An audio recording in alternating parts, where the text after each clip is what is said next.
এটা কি? আমি কোনো সুপারম্যান নই যে সব কাজ একবারে আমি শেষ করে ফেলতে পারবো। আমি বুঝেছি যতীন, কিন্তু কোনো উপায় নেই। এটার জন্য আমাদের পয়সা দেওয়া হয়, আমাদের তা প্রতিপালন করতে হবে। সুতরাং আর দেরি না করে অনুগ্রহ করে কাজ শুরু করো। আমাকে কেউ জোর করে কাজ করাতে পারবে না। আমি কাজ করব যেরকমভাবে আমার ইচ্ছে করবে। শান্ত হ যতীন, কোনো কোনো সময় উপায় থাকে না, আমাদের চাপের সময়সীমাতে কাজ শেষ করতে হয়।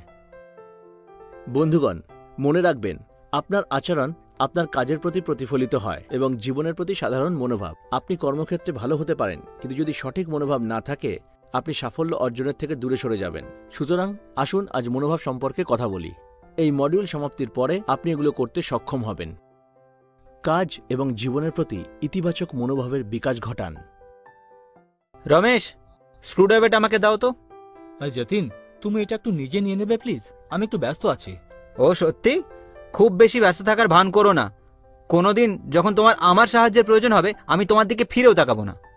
যতীন, তুমি একটু রমেশকে সাহায্য করো, ওর কাজ করতে অসুবিধা হচ্ছে।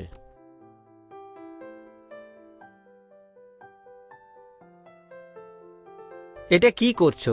তুমি একটা স্ক্রুও ঠিক মতন লাগাতে পারো না? এত সহজ জিনিস তুমি এখানে কাজ পেলেটা কি করে? আমি যখন তোমার মতো নতুন ছিলাম আমি নিজেই সব শিখেছি। এখন তাড়াতাড়ি কাজটা শেষ করো।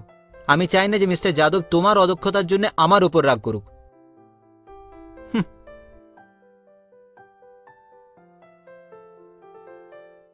হ্যালো যতীন, মনে আছে তুমি শ্রী পুরীর বাড়িতে গতকাল ফ্রিজ ইনস্টলেশন করতে গিয়েছিলে? তিনি ফোনের লাইনে আছেন, কথা বলো ওনার সাথে। হ্যালো। হ্যাঁ হ্যাঁ হ্যাঁ আমি জানি। আবার কি হলো? ওহো, আপনাকে অল্প মাত্রায় ওই তাপমাত্রা রেগুলেটরটা ঠিক করতে হবে, ব্যাস। কিন্তু আমি তো ডেমোর সময় এসব কথা বলেছিলাম, আপনাকে বলিনি? যতীন, গ্রাহকের প্রতি এটা কি ধরনের আচরণ তোমার? এইভাবে কেউ কথা বলে? কিন্তু কোনো যদি বা কিন্তু নয়, ক্রেতারাই হলেন রাজা। পরবর্তী সময় তোমাকে এইভাবে কথা বলতে দেখলে তোমার স্থগিত করা হবে। তোমায় সতর্ক করলাম। এই, তুমি যতীনকে চেনো? ও এখানে নতুন এসেছে, অথচ এখন থেকে নিজেকে খুব বড় মনে করছে। মনে হচ্ছে যেন ওয়ার্কশপের মালিক। বন্ধুরা, দেখলেন, যতীন শুধুমাত্র তার নিজের ইমেজই খারাপ করেনি, বরং আমারও। একদম ঠিক। এইরকমই হয় যখন আপনার নিজের কাজের প্রতি সঠিক মনোভাব থাকে না। একবার দেখে নিন, এখানে যতীনের নেতিবাচকতা দেখুন। অভদ্র স্বর, খারাপ সহযোগী, অসহযোগিতা, সাহায্যকারী নয়, কর্তৃপক্ষকে অমান্য করা, শরীরের অভদ্র ভাষা এবং গ্রাহকদের সঙ্গে অশিষ্ট আচরণ। ছি ছি, অনেক নেতিবাচক।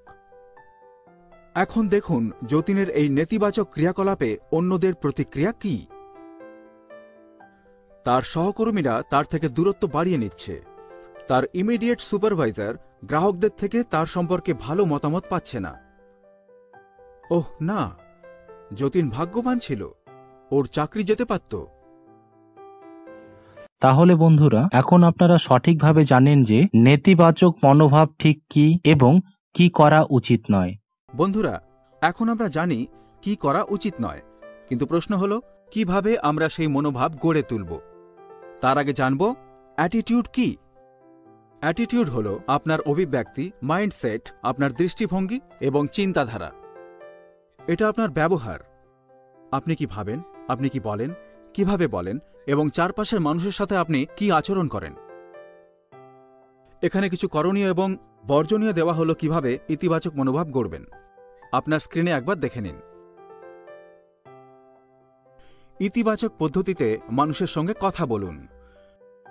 যথাসম্ভব উপায়ে অন্যদের সাহায্য করুন। নির্ভরযোগ্য হন। শান্তিপূর্ণ উপায়ে সমস্যার সমাধান করুন। ইতিবাচকভাবে নিজের ও অন্যদের ব্যাপারে চিন্তা করুন। হাসি এবং হ্যান্ডশেকের সাথে আপনার গ্রাহক এবং অন্যান্যদের অভিবাদন করুন। আপনাদের কিছু বর্জনীয়গুলিও মাথায় রাখতে হবে। কখনো কাউকে ডমিনেট করবেন না। নিজেকে বড় বলে প্রচার করবেন না। কখনো সার্কাস্টিক হবেন না। কখনো লোকের উপহাস করবেন না, কখনো সমালোচনা করবেন না এবং কখনো বিতর্কমূলক বা মুখোমুখি হবেন না। এই নিয়মগুলি মেনে চলুন এবং নিজের জীবনে পরিবর্তন আনুন। বন্ধুরা, আমি আপনাদের কয়েকটি পরিস্থিতি দেব, তার সাথে প্রশ্নও থাকবে। সেগুলি পড়ুন এবং একটি উত্তরে ক্লিক করুন। মনে রাখবেন, আপনি যা অপশন বাছবেন তাতে আপনার অ্যাটিটিউড বোঝা যাবে। Best of luck.